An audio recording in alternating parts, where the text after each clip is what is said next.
आपके सामने एक ऐसी वॉशिंग मशीन है जिसके विषय में हमारे साथी जयराम रमेश जी अक्सर चुटकी लेते हुए बात करते हैं कि साहब एक वॉशिंग मशीन में कोई गया और साफ हो गया। आज वो बहुचर्चित वॉशिंग मशीन आपके सामने है। हमारे कपड़ों पर कभी सब्जी के, चाय के दाग लग जाते हैं। चाय बोलते ही थोड़ा डर भी लगता है, लेकिन चलिए। तो कई बार महंगे से महंगा वॉशिंग पाउडर भी उस दाग को नहीं छुड़वा पाता, लेकिन अब मार्केट में एक ऐसी वॉशिंग मशीन आ गई है और एक ऐसा वॉशिंग पाउडर आ गया है। यह है उस वॉशिंग पाउडर का नाम, मोदी वॉशिंग पाउडर। जिद्दी से जिद्दी दाग हो, चाय का दाग हो, सब्जी का दाग हो, किसी भ्रष्टाचार का, रेल घोटाले का, खेल घोटाले का, निर्माण घोटाले का, सिंचाई घोटाले का, कोयले घोटाले का, चिटफंड का, कोई दाग हो, ये मोदी वॉशिंग पाउडर और ये बीजेपी की वॉशिंग मशीन, ये आपके सामने लाना आवश्यक था। देश जानना चाहता था, सब जानना चाहते हैं साहब ये कौन सी वॉशिंग मशीन आ गई मार्केट में। और इसकी कीमत मैं आपको बताता हूं, घबराइएगा मत सुनकर। 8,552 करोड़ की ये वॉशिंग मशीन है। ये इलेक्टोरल बॉन्ड से जो पैसा आया था, 8,552 करोड़ की वॉशिंग मशीन जिद्दी से जिद्दी दाग छुड़वाएगी।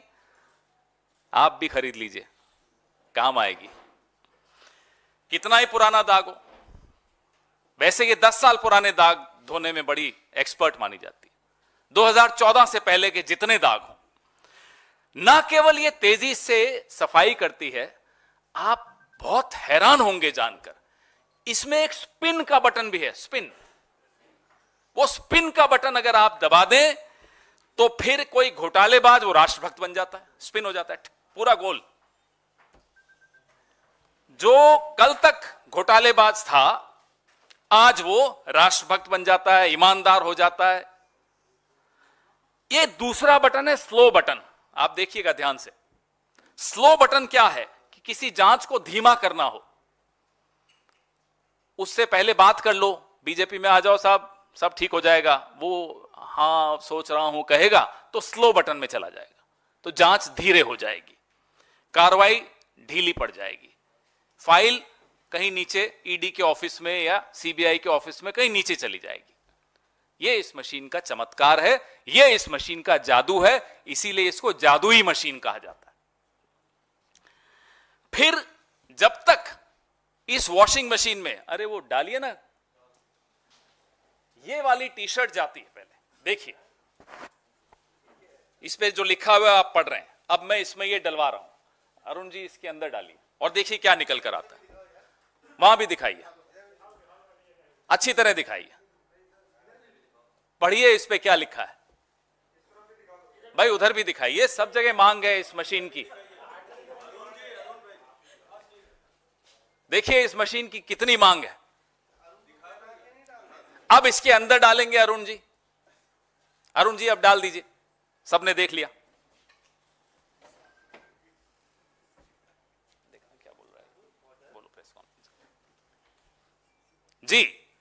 अब देखिए इसके भीतर से बटन दबाओ ना, स्पिन वाला दबाओ, सारे बटन दबाओ और निकालो, देखो क्या निकलता है।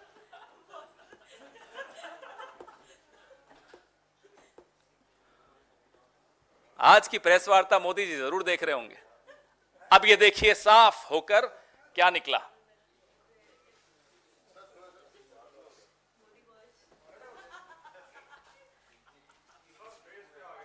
कोई बात नहीं, मेरा फेस इंपॉर्टेंट नहीं है, ये टी शर्ट इंपॉर्टेंट है। देख लिया आपने,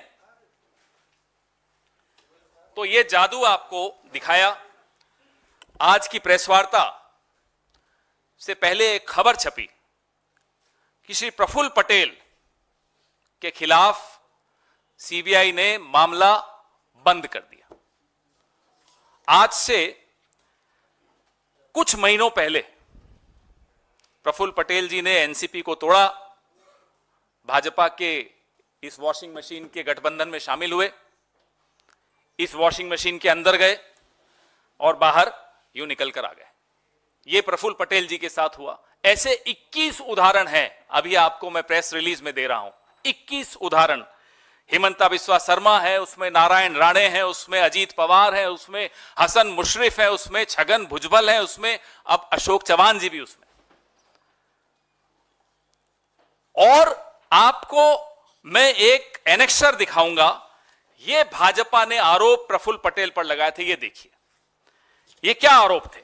ये आरोप थे कि एयर इंडिया को लीज पर हवाई जहाज लेने की कोई जरूरत नहीं थी, लेकिन प्रफुल्ल पटेल जी ने, मंत्री जी ने जबरदस्ती फाइल मूव की और लीज पर, पट्टे पर हवाई जहाज लिए, जिससे 3000 करोड़ से ऊपर का नुकसान हुआ। और वो पैसा आरोप लगाया गया कि हमें मिला यूपीए की सरकार में। हमने उस वक्त सीएजी, क्या नाम है उनका, आजकल तो सीएजी के नाम भी लोगों को याद नहीं रहते, लेकिन उस वक्त के सीएजी का नाम तो सबको याद है, विनोद राय हुआ करते। कठपुतली थे, डोर जिसके हाथ में थी आज वो सत्ता में है। तो सीएजी ने अनाप शनाप लंबी चौड़ी उसमें टिप्पणियां की, आप लोगों ने खूब चलाई वो टिप्पणियां, और उन सब रिपोर्ट्स का लाभ लेते हुए आज नरेंद्र मोदी जी इसके ऊपर सवार होकर बैठे। या तो प्रफुल्ल पटेल जी ने भ्रष्टाचार नहीं किया, और अगर नहीं किया तो यह आरोप झूठे थे। नरेंद्र मोदी को माफी मांगनी चाहिए प्रफुल्ल पटेल से, यूपीए से, कांग्रेस से, इस देश के पत्रकारों से, इस देश के एक्टिविस्ट से, इस देश के तमाम उन नागरिकों से जिन्होंने उस रिपोर्ट को और नरेंद्र मोदी की बात को गंभीरता से लिया था।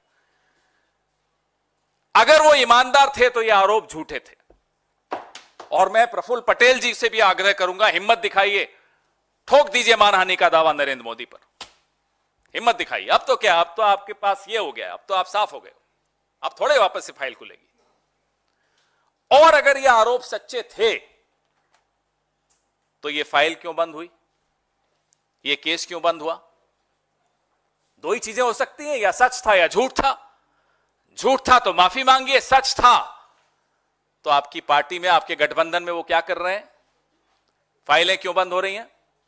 ये सवाल जायज है, ये सवाल सिर्फ हम नहीं पूछ रहे, ये सवाल आपके मन में है, आप पूछ पाते हैं तो पूछ लेते हैं, नहीं पूछ पाते तो मन में रख लेते हैं, लेकिन ये सवाल देश का हर नागरिक पूछ रहा है।